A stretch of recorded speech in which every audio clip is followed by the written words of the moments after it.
Oke, kita di Desa Grinjing. Ini Desa Grinjing itu desa terdekat dengan Puncak Merapi. Mas, ini berapa kilo sama Puncak, Mas? Sini kalau gue 5 kilo, Pak. 5 sampai 6. 5 sampai 6 kilo dari Puncak Merapi. Itu Puncak Merapi kan itu tuh. Iya. Nah, gelap sekali. Sampai posnya udah dekat. Gelap sekali. Betul nanti, Pak. Gelap sekali ini Puncak Merapi, masih terjadi erupsi. Cuaca panas, suasana panas sekali. Nih, Desa Grinjing. Kita mengikuti penyerahan bantuan hijauan makanan ternak dari Kementerian Pertanian.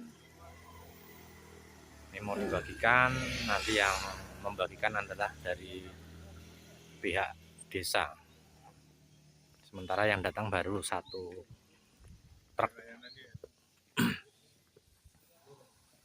Semoga nanti pada menyusul bantuan demi bantuan untuk terutama ternaknya tidak bisa diabaikan dengan kondisi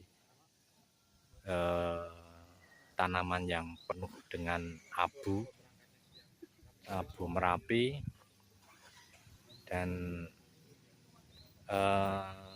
menurut pengalaman apabila dipaksakan untuk makan rumput yang mengandung abu bisa mengganggu di pencernaannya. Itu mulai akan diturunkan bantuannya. Untuk saat ini baru 1 truk rumput. Nanti akan datang lagi konsentrat, terus kemudian juga ada bantuan untuk obat-obatan, nanti akan kita aplikasikan sambil nunggu laporan dari warga, dari perangkat, kira-kira nanti ada berapa ekor yang perlu ditangani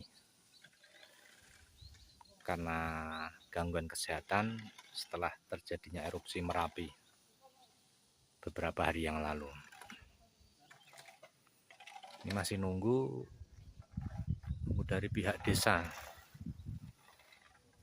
Dan ini kondisi di Desa Grinjing seperti ini. Saudara-saudara, ini laporan hari Selasa.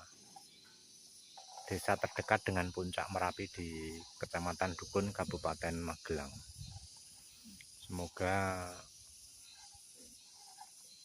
ini tidak melanjut erupsinya. Terus semoga juga doa semua orang segera hujan untuk melarutkan abu vulkanik yang ada di semua vegetasi.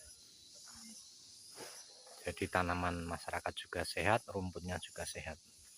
Oke, kita berdoa untuk semuanya, semoga tetap sehat.